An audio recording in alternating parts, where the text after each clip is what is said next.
नमस्कार मित्रों, मैं किशन लाल राठौड़ संस्कृत ज्ञान स्टोर चैनल में आप सभी का हार्दिक स्वागत और अभिनंदन करता हूं। व्याकरण की इस कड़ी के अंदर हम समास प्रकरण पढ़ रहे हैं और इससे पहले हमने अविभाव समास और तत्पुरुष समास का अध्ययन कर लिया है और आज की इस क्लास के अंदर हम कर्मधारय समास का अध्ययन करेंगे। इसके अंदर कुछ बिंदु हैं, उसको देखेंगे। समानाधिकरण तत्पुरुष की कर्म संज्ञा होती हैं पहले, फिर दूसरा है दूसरे शब्दों में विशेषण विशेष्य और उपमान उपमेय का जहाँ बोध होता है उसे हम कर्मधारय समास कहते हैं। इस समास में विशेषण अधिकांशतः शब्दों में पहले आता है तथा उसके बाद विशेष्य पद आता है। दोनों पदों में एक ही विभक्ति का प्रयोग होता है। जैसे यहाँ पर कुछ उदाहरण दिए गए हैं। जैसे पहला उदाहरण है कृष्ण सर्पः इति, कृष्ण सर्प हो जाएगा, यानी सांप कैसा है, काला है, तो यहाँ पर काला उसका विशेषण हो रहा है। इस कारण से यहाँ पर विशेषण विशेष्य का बोध हो रहा है। ठीक है। दूसरा उदाहरण है घनः एव श्यामः इति, घनश्याम हो जाएगा, यानी बादल के समान श्याम है, तो यहाँ पर उपमान उपमेय का बोध हो रहा है। ठीक है। कर्मधारय समास के अंदर ही कुछ इसके भेद हैं, उसको भी आप ध्यान से देखें। पहला है विशेषण विशेष्य कर्मधारय समास है। इसमें क्या होता है कि पहला पद विशेषण तथा दूसरा पद विशेष्य होता है। इस कारण से ही इसका नाम विशेषण विशेष्य कर्मधारय समास पड़ गए हैं। इसके कुछ उदाहरण हैं, हम देख लेते हैं। पहला उदाहरण है पीतम अम्रम इति, पीताम्बरम यानी पीला वस्त्र, यानी यहाँ पर वस्त्र कैसा है, पीला है, तो पीला यहाँ पर विशेषण हो गया और वस्त्र यहाँ पर विशेष्य हो गया। दूसरा उदाहरण देखिए कृष्ण सर्पः इति, कृष्ण सर्प, इसका अर्थ होता है काला सांप। तीसरा उदाहरण है सुंदरः बालकः इति, सुंदर बालकः यानी सुंदर बालक हो जाएगा। चौथा उदाहरण है महान पुरुषः इति, महापुरुषः यानी महान आदमी। इसके देखो हम दो तीन तरीके से इसका विग्रह कर सकते हैं। जैसे पहला यहाँ पर विग्रह है महान पुरुषः, दूसरा हो जाएगा यहाँ पर महान च असौ पुरुषः और तीसरा हो जाएगा महान चासौ पुरुषः हो जाएगा। इन तीनों में से अगर कोई भी परीक्षा में आता है तो इन तीनों का ही जो समस्त बनेगा वो होगा महापुरुषः होगा। अगला पांचवा उदाहरण देखो नीलम उत्पलम है इति, नीलोत्पलम हो जाएगा, यानी नीला कमल है। इसी तरीके से नील कमलम भी हो सकता है, तो इसका विग्रह हो जाएगा नीलम कमलम इति, नील कमलम हो जाएगा, यानी नीला कमल हो जाएगा। अगला उदाहरण है कुशित राजा इति, कुराजा यानी बुरा राजा होता है, तो यहाँ पर राजा कैसा है, बुरा है, तो यहाँ पर विशेषता बताई गई है।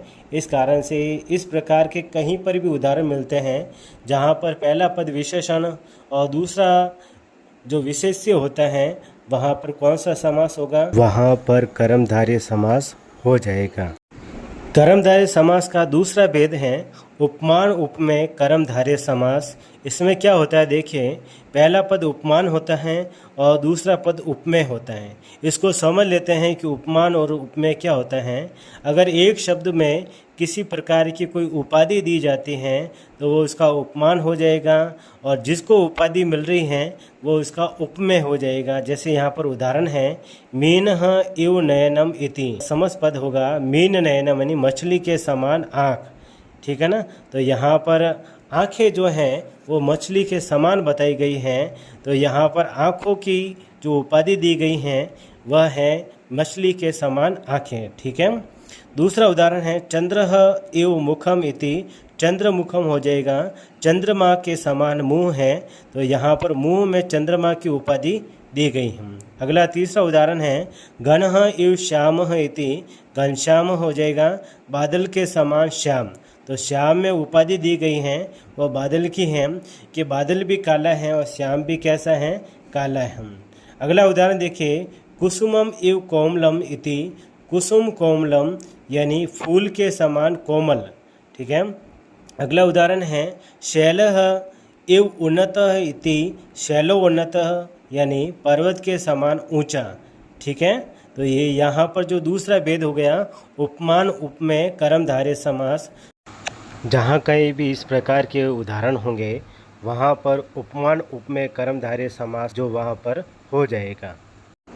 तीसरा भेद है, देखो, उपमान उत्तर पद कर्मधारय समास, यानी जिस समास के अंदर जो उपमान है वह दूसरे पद में काम में लिया जाता है, अर्थात पहला पद तो उपमेय हो जाता है और दूसरा पद जो उपमान हो जाता है, वहाँ पर तीसरा नियम लगेगा उपमान उत्तर पद कर्मधारय समास। इसमें यह भी हो सकता है कि हमने जो दूसरा नियम पढ़ा है, दूसरे नियम का ही जो उल्टा स्वरूप है वह तीसरा नियम हो जाएगा उपमान उत्तर पद कर्मधारय समास। ठीक है ना। फिर इसके कुछ उदाहरण देख लो।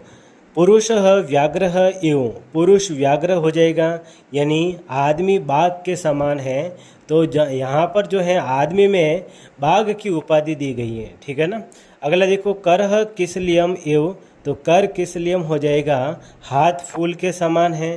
तीसरा उदाहरण देखो, मुखः कमलम इव, मुख कमलम यानी मुख कमल के समान। अगला है पुरुषः नागः इव, पुरुष नागः हो जाएगा, यानी आदमी किसके समान हो गया, नाग के समान हो गया। तो यहाँ पर आदमी में नाग की उपाधि दी गई है। अगला है मुखः चंद्रः इव, अर्थात मुख चंद्र हो जाएगा और इसका जो हिंदी अर्थ होगा वो होगा मुँह चंद्रमा के समान है, यानी मुँह में चंद्रमा की उपाधि यहाँ पर दी गई है। ठीक है ना। इस प्रकार के उदाहरण आते हैं तो आपको ध्यान रखना है, वहाँ पर भी कर्मधारय समास है। अगला नियम है मित्रों, यहाँ पर है चौथा नियम है अवधारणा पूर्व पद कर्मधारय समास हो जाएगा। अवधारणा का अर्थ होता है एव, यानी ही अर्थ में इसका प्रयोग हो जाएगा। जहाँ कहीं भी किसी शब्द विशेष में बल देकर के बात की जा रही है या एव वहाँ पर बीच में लग रहा है तो वहाँ पर कौन सा हो जाएगा, अवधारणा पूर्व पद कर्मधारय समास हो जाएगा। इसका देखिए उदाहरण है विद्या एव धनम, यानी विद्या ही धन है, तो इसका समस्त पद हो जाएगा विद्या धनम। दूसरा उदाहरण है गुरु एव देवः, तो गुरु देव हो जाएगा, गुरु ही देव है। अगला उदाहरण है तपः एव धनम, तो तपोधनम हो जाएगा, तप ही धन है। अगला है वेदः एव संपत्, यानी वेद संपत्ति हो जाएगा, यानी वेद ही संपत्ति है। ठीक है ना। तो ये यहाँ पर कर्मधारय समास के जो कुछ भेद हो गए, उदाहरण हो गए। इस प्रकार के कोई भी उदाहरण आते हैं परीक्षा के अंदर, तो जिस प्रकार के उदाहरण यहाँ पर बताए गए हैं इनमें से यदि कोई भी उदाहरण आता है तो उन सभी के अंदर यहाँ पर कर्मधारय समास हो जाएगा।